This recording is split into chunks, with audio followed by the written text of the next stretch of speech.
One,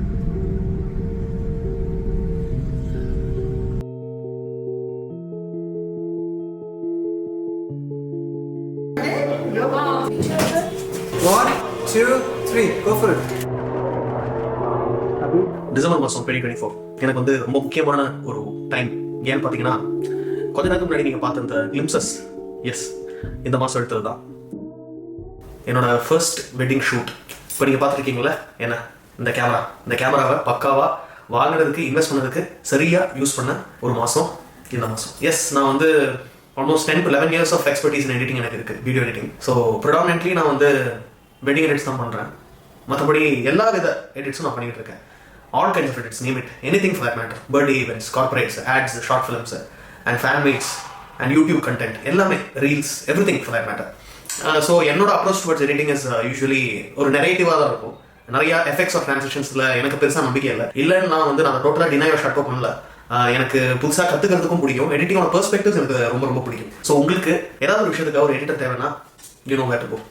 now இந்த வீடியோட கண்டென்ட்டை பற்றி பேசுகிறோம். இந்த வீடியோவில் நம்ம வந்து என்ன பேசலாம் அப்படின்னு நான் யோசிச்சுட்டு இருக்கும்போது, of course we have reach the end of the year.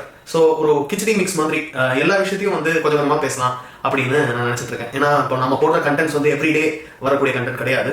So போன வீடியோ போட்ட டேட்லேருந்து இந்த வீடியோ இப்போ வர்ற இந்த டேட்டுக்குள்ளே என்னெல்லாம் நான் அப்சர்வ் பண்ணேன், என்னோட டேக் அதில் என்னெல்லாம் அப்படிங்கிறது, என்னோட ஒப்பீனியன் என்ன அப்படிங்கிறத வந்து நான் எல்லாம் சொல்ல போகிறேன். வீடியோக்கு போகலாம்.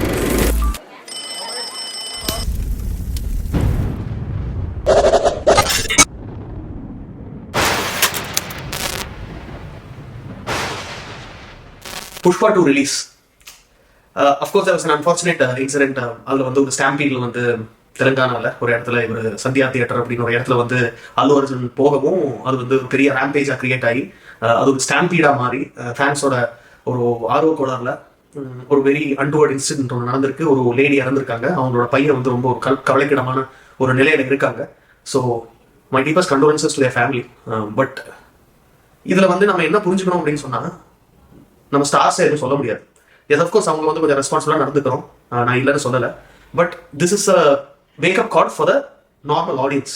இப்போ ஆடியன்ஸாக வந்து நம்ம எதுக்கு அங்கே போகிறோம், என்ன பர்பஸ்க்காக போகிறோம், அதில் எவ்வளோ ரெகுலேஷன்ஸ் இருக்குது, அந்த தியேட்டரில் வந்து இந்த ஃபேமிலியெல்லாம் கூட்டிகிட்டு போகலாமா அப்படிங்கிற தாட்டு அந்த ஹெட் ஆஃப் த ஃபேமிலி, அந்த மேன், அவருக்கு வந்து இருந்திருக்கணும்.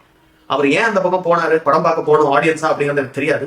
பட் அதுக்கு தான் அவங்க போனாங்க அப்படின்னா that's very very bad decision. Celebrity மேல தப்பு இருக்கு அப்படின்னா அவங்க மேல எவ்வளவு தப்பு இருக்கோ ஆடியன்ஸ் மேலேயும் இருக்கு. இப்படி வந்து என்ன சொல்றது, ஒரு ஆக்டரை வந்து பார்க்க போறது வந்து அவங்க வீட்டுக்கு முன்னாடி போகலாம், இல்ல வேற ஒரு பப்ளிக் ஈவெண்ட்டுக்கு போகலாம். இது வந்து ஒரு சினிமா தியேட்டர், அதுவும் வந்து ஒரு க்ளோஸ்டு என்வாயன்மெண்ட் அண்ட் ரொம்ப ஒரு கிளாஸ்ட்ரோபோபிக்கான ஒரு இடம். அப்படிங்கிறப்போ அதோட பிரிமிசஸோட ஐடியா இருக்கிற பட்சத்துல ரொம்ப கேர்ஃபுல்லா அங்க போயிருக்கணும், அங்க நடந்துட்டு இருந்திருக்கணும். பட் வெரி அன்பார்ச்சுனேட்லி அந்த ஒரு புரிதல் நம்ம இந்தியன் ஆடியன்ஸுக்கு இல்லாததுனால ஒரு உயிர் போயிருக்கு. இந்த மாதிரி இன்சிடென்ட்ஸ் அவாய்ட் பண்றதுக்கு ஆக்டர்ஸும் வந்து லா அபைடிங் சிட்டிசன்ஸா இருக்கணும் அப்படிங்கிறதா என்னுடைய தாழ்மையான கருத்து. Now coming to Pushpa 2 as a film. படத்தை வந்து நிறைய பேர் பிடிக்கல அப்படின்னு சொல்லிட்டு இருக்காங்க. நான் மறுபடியும் சொல்றேன், சுகுமார் கிட்ட இருந்து அவங்க என்ன எதிர்பார்த்தாங்க அப்படின்னு எனக்கு தெரியல. As a film the film is actually very good and did justice as a sequel to the first part. ஏன்னா எனக்கு நல்லா ஞாபகம் இருக்கு, ஃபர்ஸ்ட் பார்ட் பார்த்ததுக்கு அப்புறமும் நான் கேட்டதெல்லாம் பேட் ரிவ்யூஸ் தான். சரி, ஓகே, மிக்ஸ்ட் ரிவ்யூஸ் தான் வருது நிறையா, அண்ட் பேட் ரிவ்யூஸ் தான் அதிகமா இருக்கு. ஆனால் ஒரு கமர்ஷியல் ஃபிலிம் மாதிரி இருக்கு, அண்ட் பாட்டெல்லாம் வந்து ஹிட்டா இருக்கு. ஸோ இப்படி இதெல்லாம் கன்சிடர் பண்ணி நானும் பார்த்துக்கலாம் அப்படின்னு சொல்லி நான் பார்த்துட்டேன் அந்த படத்தை. And I love the film, absolutely love it. ஏன்னா ஒரு லிட்டரலி ஒரு பேண்டட் மாதிரி இருக்கிற ஒரு கேரக்டரோட எலிவேஷன் மாதிரி ஒரு ரைஸ், மெயினாக அந்த கேரக்டரோட ஈகோ, அது வந்து ரொம்ப அழகாக ஸ்கெச் பண்ணியிருந்தாங்க அப்படின்னு எனக்கு தோணுச்சு. அண்ட் ஃபார் கமர்ஷியல் ஃபிலிம் அந்த மாதிரி கான்டெக்ட்ஸ் எல்லாம் வந்து நல்லா ஒர்க் ஆகும். அண்ட் அதை வந்து 100% ஜஸ்டிஃபை பண்ணியிருந்தாங்க அப்படிங்கிறது தான் என்னுடைய ஒரு பெர்ஸ்பெக்டிவ், ஒரு ஒப்பீனியன் அபவுட் புஷ்பா. செகண்ட் பார்ட்ல வந்து அதை வந்து கொஞ்சம் கூட எக்ஸாஜரேட்டடா கொடுத்துருந்தாங்க. அதுல வந்து என்ன எதிர்பார்த்து போனாங்க, இல்ல சும்மாவே பேஷ் பண்ணணும் பண்றாங்களா அப்படின்னு எனக்கு தெரியல. எனக்கு நல்லாவே ஒர்க் ஆச்சு Pushpa part 2 the rule. Of course Telugu ஃபிலிம்ஸ்க்கு உண்டான அவங்களோட பாடியில வர்ற commercial elements and exaggeration and sentiments எல்லாம் வந்து நிறையவே இருந்துச்சு. அதெல்லாம் எதிர்பார்த்து போயிருக்கணும். அது பிடிக்காதவங்க படத்துக்கு போயிருக்கவே கூடாது, அதை வந்து போட்டு பிளே பண்ணி பார்த்துருக்கவே கூடாது. ஸோ நீங்க என்ன எதிர்பார்த்து போனீங்களோ புஷ்பா 1 பார்த்ததுக்கு அப்புறம் அது வந்து ஜஸ்டிஃபை பண்ணுதா அப்படிங்கிறது மட்டும் தான் நீங்க பார்த்துருக்கணும். டிசப்பாயிண்ட் ஆனவங்களுக்கு நான் சொல்றேன், அப்படி போயிருந்தாங்கன்னா இந்த படம் அவங்க டிசப்பாயிண்ட் பண்ணியிருக்காது அப்படின்னு எனக்கு தோணுது. அப்புறம் ரீசெண்டா பார்த்த விடுதலை 2, விடுதலை பார்ட் 2 வந்து ஒரு எக்ஸ்டென்ஷன் ஆஃப் விடுதலை. அஃப்கோர்ஸ் அது வந்து மிஸ்டர் சூரியோட கதையா இருந்துச்சு. அது வந்து அவரோட பெர்ஸ்பெக்டிவ்ல அவர் எப்படி போலீஸ் ஜாயின் பண்ணப்போ என்னென்ன அவர் பார்த்தாரு, வாட் ஆல் அப்சர்வ் அப்படிங்கிறது ஒரு லெட்டர் வழியா அவங்க அம்மாவுக்கு அவர் கான்வர்ஸ் பண்றாரு. கவர்மெண்ட் அத்தாரிட்டிஸ் அல்ல, சிட்டிசனுக்கு வந்து எந்த அளவுக்கு ஆபத்து வருது, அவங்க எப்படி துஷ்பிரயோகம் பண்றாங்க அவங்களோட பதவியை அப்படிங்கறத வந்து காமிச்சிருக்காங்க. அண்ட் தட் இஸ் பார்ஷலி ஒரு ட்ரூ ஸ்டோரியும் கூட தான் அது. ஏன்னா இது வரைக்கும் நம்ம கேட்காத கதை எல்லாம் இல்ல, கஸ்டோடியல் டெத்ஸ் எல்லாம் நம்ம நிறைய கேட்டிருக்கோம். ஸோ அதை வந்து நம்ம கம்ப்ளீட்லி டினை பண்ணிட முடியாது. ஸோ இதுல வந்து கொஞ்சம் ஆஃப்கோர்ஸ் ஃபிக்ஷனலைஸ் பண்ணி வாத்தியார் அப்படிங்கிற ஒரு கேரக்டர், அந்த கேரக்டரை சுத்தி அவரை ப்ரொடெக்ட் பண்றதும் அவரை யாரெல்லாம் ப்ரொடெக்ட் பண்றாங்க, எதுக்காக பண்றாங்க அப்படிங்கிறது தான் செகண்ட் பார்ட்ல நம்ம பார்த்துருந்தோம். அதோட அரசியல் கூட நான் போக விரும்பல, ஏன்னா ஒரு சில சிக்கல் இருக்கு. It is highly debatable. ஏன்னா கம்யூனிஸ்ட் ப்ரீச் பண்றவங்க எல்லாமே வந்து கம்யூனிஸ்ட ஃபாலோ பண்றாங்களா அப்படின்னு கேட்டா இல்ல. சோ ஒரு படத்தை படமா பார்க்கணும் அப்படிங்கிற பட்சத்துல இந்த படத்தை பார்த்தா there was a lot of revolution, more of information than entertainment. Or எனக்கு தெரிஞ்சு ஃபர்ஸ்ட் பார்ட்ல இருக்கிற ஒரு என்டர்டைன்மெண்ட் ஃபேக்டர் கூட செகண்ட் பார்ட்ல கொஞ்சம் கம்மி தான் நீங்க பாத்தீங்கன்னா. ஸோ மோர் லைக் ஒரு டாக்யூ ட்ராமா பார்க்குற மாதிரி ஒரு ஃபீல் தான் இருந்துச்சு. But at end of the day it is performing well, it is performing well at end of the day, அவ்வளவுதான். அஃப்கோர்ஸ் ரொம்பவே அவங்க போகிறதுனால அந்த படம் ஓரளவுக்கு ஒர்க் ஆச்சு. பட் சில இடங்கள்ல வந்து விஜய் சேதுபதி வந்து நிறைய பேசின மாதிரி இருந்தது. அவங்களோட ஐடியாலஜிஸை பத்தி ரொம்ப அந்த இன்ஃபர்மேஷன் கொடுக்குற மாதிரியே இருந்ததுனால ஒரு ஃபிலிமி லிபர்ட்டிஸ் அப்படிங்கிறது வந்து பெருசா அவங்க யூஸ் பண்ணிக்கலையோ அப்படின்னு தோணுது. இன் தட் சென்ஸ் விடுதலை டு ஒரு one time watch. And of course அந்த அரசியல பேசுறவங்களுக்கு வேணா அது வந்து ஒரு கேலரியில வைக்கக்கூடிய ஒரு படமா இருக்கலாம். Now that we've come to the end of 2024, இந்த வருஷத்தோட ஹையஸ்ட் கிராசர் ஃபிலிம் அஃப்கோர்ஸ் எல்லாருமே பேசுற மாதிரி இப்போ அதுதான் ட்ரெண்ட். ஏன்னா ப்ரொடியூசர்ஸ், டிஸ்ட்ரிபியூட்டர்ஸை தாண்டி, தியேட்டர் ஓனர்ஸை தாண்டி, ஆக்டர்ஸை தாண்டி இப்போ ஆடியன்ஸ்லாம் வந்து கிராசிங்கை பத்தி டிஸ்கஸ் பண்ண ஆரம்பிச்சிட்டாங்க. அது வந்து நம்ம very unfortunate fate and destiny of filmdom அப்படின்னு நான் நினைக்கிறேன். ஏன்னா அதை வச்சுதான் நிறைய பேர் அரசியல் பண்ணிட்டு இருக்காங்க இப்போ. And every thing is mostly fabricated. ஏன்னா இப்போ எனக்கு தெரிஞ்ச ப்ரொடியூசர்ஸ் கூட ஆக்சுவல் ஃபிகர் அவங்க சொல்லுவாங்களான்னு எனக்கு தெரியல. ஏன்னா இன்கம் டேக்ஸ் ஒன்று இருக்கு பாருங்க, அதனாலையும். And of course directors and social media டீம்ஸ்லாம் வந்து அவங்களோட ஈகோ ஹர்ட் ஆகக்கூடாது அப்படிங்கிறதுக்காக ஃபேப்ரிகேட் பண்ணி ப்ரொடியூசரும் சேர்த்து ஒரு சுமூகமான ஒரு நம்பர்ல வந்து அவங்க ரீச் ஆகி ரஜினி சாரை மிஞ்சணும் அப்படிங்கிறது தான் வந்து எல்லாரோட ஒரு ஏமாவும் இருக்கு. எல்லாரோட சொல்றதை விட ரஜினி சாருக்கு அப்புறம் நான் தான் அப்படின்னு நினைச்சிட்டு இருக்கிற சில இக்னோரண்ட் பீப்புளோடது அப்படின்னு நான் சொல்லலாம். ஏன்னா சிவகார்த்திகேயன் சார் வந்து அதுல ரொம்ப சார்டா இருக்காரு அப்படின்னு நம்ம பார்த்துருப்போம். ஏன்னா அமரன் சக்சஸ் மீட்ல அவர் சொன்னார், எனக்கு வந்து இவரை நான் மிஞ்சிட்டேன் அவரை மிஞ்சிட்டேன்னு சொல்றதை விட எனக்கு வந்து என்னோட ட்ராக்ல வந்து நான் எப்படி டெவலப் ஆகிட்டு போறேன் அப்படிங்கிறது எனக்கு முக்கியம் அப்படிங்கிற மாதிரி அவர் சொல்லியிருந்தாரு. Which is a very very good approach. அது வந்து எல்லாராலையும் வெல்கம் பண்ணக்கூடிய ஒரு டிசிஷனா நான் வந்து பாக்குறேன். That is very very good thing that is spoke. அப்படிதான் இருக்கணும், அப்படிதான் அவர் இருப்பாரு எத்தனை வருஷம் ஆனாலும் அப்படின்னு நான் நம்புறேன். I hope you not disappoint me. இந்த டிஸ்ட்ரிபியூட்டர்ஸ் கவுன்சில்ல இருந்து வந்து ஒரு அனௌன்ஸ்மெண்ட் மாதிரி அவங்க கொடுத்திருக்காங்க.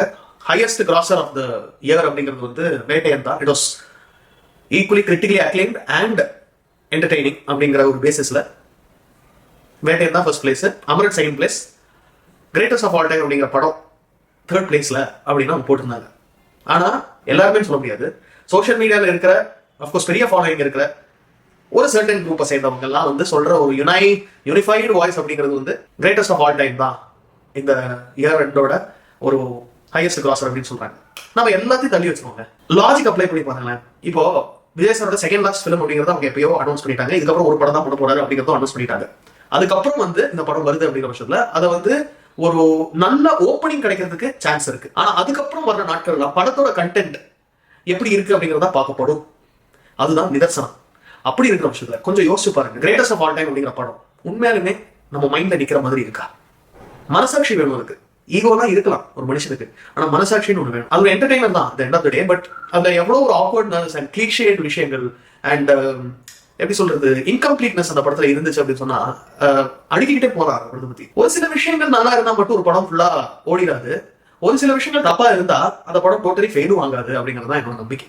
என்னோட பிக்படி லால் சலாம், வேட்டையன், மெய்யழகன், அமரன், மகாராஜா அண்ட் வாழை இந்த படங்கள் தான் கிரிட்டிக்கல் அக்ளமேஷனுக்கு தகுந்த ஒரு படங்கள் அண்ட் ஆல்சோ ஒரு என்டர்டெய்னிங்கா இருந்த படங்கள் அப்படின்னு என்னோட மனசாட்சிப்படி நான் வந்து சொல்றேன். உங்களுக்கு எப்படி அப்படிங்கறது நீங்க தான் வந்து யோசிக்கணும். இப்போதான் ஒரு கமர்ஷியல் பிலிம்ல என்னோட பிகஸ்ட் கிரைட்டீரியா என்ன நான் பாக்குறேன் அப்படின்னா, ஆக்வர்டான சீன்ஸ் இருக்கக்கூடாது, எக்ஸாஜரேட்டடான ஆக்டிங் இருக்கக்கூடாது, டெக்னிக்கல் ஃபிளாஸ் இருக்கக்கூடாது. இந்த மூணும் சரியா இருந்துச்சுனாலே ஒரு படம் நல்லா ஓடும் அப்படிங்கிறது என்னோட ஒரு நம்பிக்கை. ஸோ டிஸ்ட்ரிபியூட்டர்ஸ் அசோசியேஷன் படி வேட்டையன் ஃபர்ஸ்ட் பிளேஸ்ல இருக்கு, அமரன் செகண்ட் பிளேஸ்ல இருக்கு, கிரேட்டஸ்ட் ஆஃப் ஆல் டைம் அப்படிங்கிற படம் தேர்ட் பிளேஸ்ல இருக்கு, which is absolutely believable. So Mr. Vijay fans க்கு better luck next time. இப்போ ரீசெண்டா வந்தது ரெட்ரோ. இந்த ரெட்ரோ அப்படிங்கிற டைட்டில் ரீசன் வரதுக்கு முன்னாடி ட்விட்டர்ல நிறைய விஷயங்கள் ட்ரெண்ட் ஆகிட்டு இருந்தது. ஜானி இருக்குமா அப்படிங்கிற மாதிரி எல்லாம். நாமும் பேசாம வேடிக்கை பார்த்துட்டு இருந்தோம். ரெட்ரோ அப்படிங்கிறது ஒரு ஜான்ரா. ஸோ அந்த டைட்டிலுக்கும் படத்துக்கும் என்ன சம்பந்தம் அப்படிங்கிறத நம்ம பார்த்து தான் தெரிஞ்சுக்கணும். அதாவது ஒரு சூர்யா சார் வந்து அவரோட பொட்டன்ஷியலை வந்து அவர் யார் அப்படிங்கிற இந்த வேர்ல்டுக்கு மறுபடியும் ரீஇன்ட்ரடியூஸ் பண்ற மாதிரி எனக்கு தோணுச்சு இந்த டீசர். அதுவும் த்ரூ தலைவர் ரஜினி வெரியன் கார்த்திக் சுப்பராஜ் அண்ணாவோட ஒரு படத்துல. எந்த படம்லாம் வந்து சூர்யா சாரோட கண்ணை மையமா வச்சு அதை பக்கவா யூஸ் பண்ணியிருக்காங்களோ அந்த படத்துக்கு வந்து ஒரு ஸ்பெஷல் பிளேஸ் கண்டிப்பா தமிழ் சினிமால இருக்கு. ஏன்னா அவரோட one of the most powerful eyes அப்படிங்கிறது நமக்கு எல்லாருக்குமே தெரியும். Not new to it. So கண்டிப்பா இந்த படம் வந்து ஒரு மேஜிக் பண்ணும் அப்படின்னு என்னோட ஒரு தாழ்மையான நம்பிக்கை. அண்ட் அஃப்கோர்ஸ் நிறைய லெஜெண்டரி ஆக்டர்ஸ் நம்ம பார்க்க முடியுது அந்த இதுல. அண்ட் மியூசிக் வந்து அவ்வளோ தம்பிங் அண்ட் ரொம்பவே ஒரு கௌபாயிஷ் வைப் அண்ட் ஒரு ரேஜ் வந்து இக்னைட் பண்ணுது. அண்ட் கலர்ஸா இருக்கட்டும், ஆக்ஷனா இருக்கட்டும், எல்லாமே ராவாகவும் ரொம்ப அருமையாகவும் வந்திருக்கும் அப்படின்னு அதை பார்க்கும்போது நமக்கு தெரியுது. அண்ட் அஃப்கோர்ஸ் நம்ம எல்லாருமே ஜானியோட ரெஃபரன்ஸ் ஒன்று எதிர்பார்த்துட்டு இருந்தோம். ஆனா திடீர்னு தளபதி ரெஃபரன்ஸ் மாதிரி ஒரு ஷார்ட்டே வந்து அவங்க கம்போஸ் பண்ணி வச்சிருந்தாங்க. அந்த கோவிலோட குளத்தோட படிக்கட்டில் உட்காந்து சூர்யாவும் பூஜா ஹெகடையும் பேசுறது வந்து தளபதியிலேருந்து எடுத்த ரெஃபரன்ஸ் மாதிரியே வந்து ஒரு மீம் நான் வந்து பார்த்தேன், ஒரு கொலாஜ். அது ரொம்ப ஒரு இன்ட்ரெஸ்டிங்கான டேக்காக ஏற்பட்டது. ரொம்ப அருமையாக இருந்துச்சு பார்க்கும்போது. இந்த மாதிரி பல ரெஃபரன்ஸ் கார்த்திக் சுப்பராஜ் அண்ணனோட படத்துல வந்து நம்மளால எதிர்பார்க்க முடியும் ஆஸ் அ தலைவர் ஃபேன். ஸோ இந்த படத்துல என்ன மாதிரி தலைவர் ரெஃபரன்ஸ் எல்லாம் இருக்க போகுது அப்படிங்கிறத பார்க்கறதுக்கு நானும் ஆவலா வெயிட் பண்ணிட்டு இருக்கேன். சம்மர் 2025 சூர்யா ஃபேன்ஸுக்கு ஒரு பெரிய ட்ரீட் இருக்கு அப்படிங்கிறத நான் சொல்லிக்கிறேன். ஜெயிலர் 2ஓட ப்ரோமோ லான்ச் வந்து இந்த தடவை நான் சொல்லியிருந்தேன் ரொம்ப ஒரு ஃபன்னான ஒரு ப்ரோமோவா இருக்க போகுது அப்படிங்கிறது. ஸோ அதுக்கு ஒரு ஆடட் இன்ஃபர்மேஷன் தான் நான் கொடுக்க போறேன். நெல்சன் அண்ட் அனி நடுவில் வந்து ஒரு கான்வர்சேஷன் மாதிரி அவங்க பண்ணியிருக்காங்க. அதுல வந்து தலைவரோட பார்ட்டிசிபேஷன் ஃபேண்டம் கேமராஸ்ல எல்லாம் ஷூட் பண்ணியிருக்காங்க. ஸோ ஒரு ஹை எண்ட் ப்ரோமோவா தான் இது இருக்க போகுது. அண்ட் ஒரு கோவா செட்டப்ல ஒரு ஃபன் வைப்ல இருக்க போகுது. நம்ம வந்து நியூ இயர் வரைக்கும் டீம் வந்து ஏதாவது அப்டேட் கொடுக்குறான்னு பார்ப்போம். அப்படி அவங்க கொடுக்கலன்னா நான் நியூ இயருக்கும் ஒரு புது வீடியோல ஜெயிலர் 2 அனௌன்ஸ்மெண்ட் வீடியோட தலைவரோட சீன் அந்த ப்ரோமோல எப்படி இருக்க போகுது அப்படிங்கறத வந்து நான் நியூ இயர் அப்போ சொல்றேன். So that's about it. 2025 Tamil சினிமாவுக்கு வந்து ஒரு பெரிய வருஷமா இருக்க போகுது அப்படின்னு நான் நினைக்கிறேன். 2024ல வந்து ஏகே சாரோட படங்கள் எதுவும் வரல. ஸோ அந்த ஒரு டிசப்பாயின்மெண்ட் இருந்தது நிறைய பேருக்கு. 2025ல எல்லா ஸ்டார்ஸோட படங்களும் வரப்போகுது. பொங்கலுக்கே வந்து ஏகே சாரோட ஒரு படம் வருது. So very clear about that. And அவரோட புது டிரான்ஸ்ஃபர்மேஷன் வந்து அருமையா இருக்கு. So there's a lot of excitement that's coming up for Tamil cinema in the year 2025. இந்த வீடியோ உங்களுக்கு பிடிச்சிருந்தா லைக் பண்ணுங்க. இதுல நான் பல ஒப்பீனியன்ஸை ஷேர் பண்ணியிருக்கேன். அதுல உங்களோட ஒப்பீனியன் என்ன அப்படிங்கிறத கமெண்ட் பண்ணுங்க. தண்டர் ப்ளூக்கு சப்ஸ்கிரைப் பண்ணுங்க. அடுத்த வீடியோவில் சந்திப்போம். நன்றி, வணக்கம்.